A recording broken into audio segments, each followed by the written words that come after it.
Morning everyone, it's Danny here from the Young Family Homestead. Today we're going to talk about incubating chicks. What to look out for when you're incubating chicks. Don't have to go too far for this vlog. Let's get into it.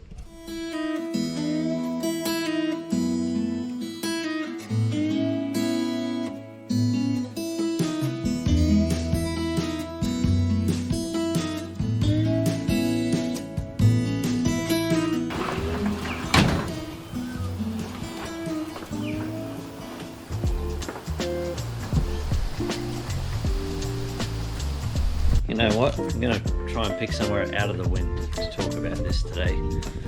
Instead of giving you 5 minutes of looking into an incubator, give you 5 minutes of looking at chicks instead. No, I can't give you 5 minutes looking at chicks, but I can give you 5 minutes of looking at a rooster. Good looking rooster. Talking of roosters, I've written down a few things here when you're incubating chicks, what to expect. One thing to expect is when you're incubating chicks, there's a good chance that you're going to end up with some roosters. And if you end up with roosters, depending on where you are, you might have to deal with those roosters accordingly. Some people incubate chicks and then they end up giving their roosters to forever homes and things like so. Basically make the rooster somebody else's problem. Personally, I don't think that that's fair on the other people or the actual animal that you're incubating just for the sake of incubating it. When you're incubating chicks, you need to understand that there's a good possibility that even more than 50% of those chicks that you're incubating, heritage breed or not, are gonna end up being roosters. You need to think about what your plan is for those roosters before you have the roosters hatched. For example, if we hatch roosters and we don't intend on keeping the rooster, we'll process it and put it in the freezer for us to eat as a meat bird. You may not get the most meat out of it, but at least you're making the most out of having that bird. I mean, some people, if it's a rooster, as soon as they find out that it's a rooster, they just basically kill it and dispose of it, whether it be in a compost or feed it to pigs, or worst case scenario, putting it in the bin and then again making it somebody else's problem.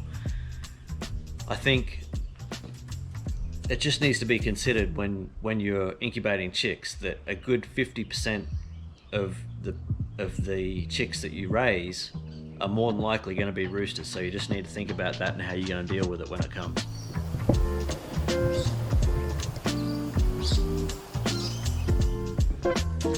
The second thing I want to talk about is the hatch rate. If you go to a breeder, they are going to more than likely have a reasonably good hatch rate, otherwise they wouldn't be selling you the birds in the first place. For example, we went to the permapoultry chicken markets in, I think it's in Birrawa or Birraburrum, somewhere there in the Glasshouse Mountain, and we did a video on going there as well. If you want to check that out, I'll link it up here or put it in the description somewhere. We went there and we got 2 sets of eggs. One were a mixed breed from a lady there. I think it was $10 for 12 eggs, which is extremely cheap. And another person we got 6 eggs and it cost us $25, but they were all a certain, I think they are Morans, I think they are. What I'm getting at is, if you go to a breeder or somebody that professionally incubates and breeds chickens, chances are they've perfected their hatch rate to be a good, 90% hatch rate. So you buy 12 eggs and, you might get 10 chickens from that, 5 of which might be roosters, so you end up with 5 hens. That's a pretty good scenario. You might get 100% of your chicks hatch and 70% of them might be roosters. So again, hatch rate needs to be considered. If you're buying chicken or chicks or fertile eggs off somebody that doesn't actually really breed chickens, then there's a good chance that you might only get 5 chicks hatch, and out of those 5 chicks that hatch, 2 or 3 of them might be roosters, so you might end up with 2 hens and 3 other roosters that you need to process. Another thing with actually just incubating the chicks, just to getting them to hatching point, one of the things that you also need to take into consideration is your source of electricity that you're using to power your incubator. If you're using mains power and you don't have very many storms and your grid power is actually quite, it's quite reliable, then good stuff. But if you live in an area where you're prone to storms, wind, consistent power outages, and for extended periods of time, you may want to look at getting some sort of generator. You don't want to end up with your chicks 3/4 of the way through incubating and then the power go out, then you lose all your chicks. We've lost power here a few times, but our case, we're quite lucky. We've got this generator here, this Briggs & Stratton generator. This generator is like a 2,200 kilowatt, 2,200 watt generator or whatever.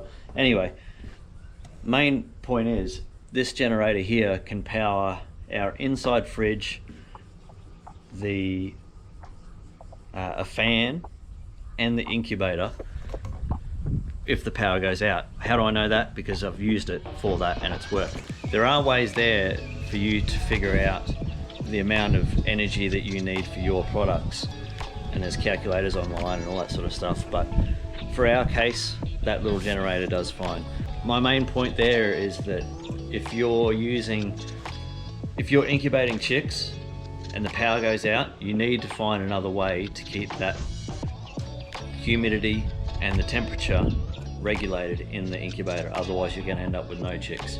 Another thing, some chicks don't make it. So this is part of, I guess, raising livestock in general. Us here, we're still very new to the whole raising livestock and all that sort of stuff, but one thing that I have noticed that is very prominent is that you have to be able to deal with the death of an animal, or a death of a chicken or a rooster or a bird, or in some cases a calf, a lamb, or a baby piglet, or any of that sort of stuff. We haven't had to deal with that stuff yet, but it's coming. When you're incubating chicks, there comes points where they're just about to hatch, they're just pipping, they start pecking through the egg, and then for whatever reason, hours and hours go past and there's no more movement in that egg. So that baby chick basically wasn't able to peck its way out of the egg, which means in turn it's actually not really strong enough to survive on its own once it's born. So there's different thoughts on that, on if people should help the chick hatch if they see that sort of stuff, but I personally think that you shouldn't muck around with Mother Nature that much, and if the chick was supposed to be born, it will be born. Another thing is, once it is born, if it has a deformality, where it's going to be either picked on, or it's not going to be able to eat, or it's not going to be able to drink, or it might be born without a bottom part of the beak or the top part of the beak, or might be born with one leg, or a deformed leg or a deformed wing. This is just chickens. We're just talking about incubating chickens. So you need to be prepared to deal with that situation when it comes to it. I mean, I personally would rather put an animal out of its misery sooner rather than later. I know that sounds harsh, and there's probably going to be people that disagree with me there, but look, if we can fix the problem with a chick, we will, but on the same note, we're not going to invest time, energy, and I guess emotion into a chick when really, if it was born in nature, it would have been left behind and probably eaten by foxes or something like that, because it wouldn't have made it anyway. That was my last point, actually, was being able to, I guess, be prepared to need to deal with a life and death, I guess, situation for a baby chick. I'll give you an example of this. One of the chicks actually that in the brooder now, one of the chicks out of that lot found its way into a weird bit of the incubator and must have felt, while they were still all drying out, obviously they weren't left in there for a significantly long time or anything, but this is just one of those examples where you need to be ready for it. The chick had fallen upside down outside this normal part of the incubator and had just basically not been able to get up, and I guess died of shock. So when we were getting all these chicks out, we saw that one, and you know, our youngest daughter Summer was upset by that, and that's and you can be upset by these things, but you know, we sit there and we talk about it and we explain why and how, and you know, you can always do things differently, and what do we learn from it and what won't we do in the future, and we talk about all those things to try and make it an educational experience rather than an emotional tragedy, you know, because you know, especially Summer, she is the chicken wrangler. She loves chickens, she loves chicks. She'd come out here and play with them all the time if she could. Without doubt, before 8 o'clock every morning, she's here, she's talking to me and asking me, I don't even know how many times, can we come out and pat the chicks? Can we come out and hold the chicks? Can we go water the chicks now? Can we go feed them now? I just want to go out there. I just want to hold them so badly, she says. Anyway, they're just some things to look out for when incubating chicks. I guess that was the main point. I just thought about doing this video since we're incubating them at the moment, and I was just thinking of some things off the top of my head the other day, and I thought they might be helpful to somebody out there. If you found any of this information in this video helpful, cool, give us a thumbs up. If you think I could do anything differently or improve in any way, leave us a comment in the section below, or if you've got any ideas on incubating chicks as well to share, put them in the comments below. Somebody else might see them, so they might be a little bit more wiser when they go to raise chicks. If you want to see more of this sort of content, or learn more, or join us on our journey, subscribe to the channel, and you'll stay updated with all our new videos and everything like that. We release videos at least once a week. After Christmas, we're actually planning to ramp up to approximately 2 to 3 videos per week. Yeah, at this stage, that's pretty much it for that video. Yeah, thanks for watching. We'll see you in the next one. Bye.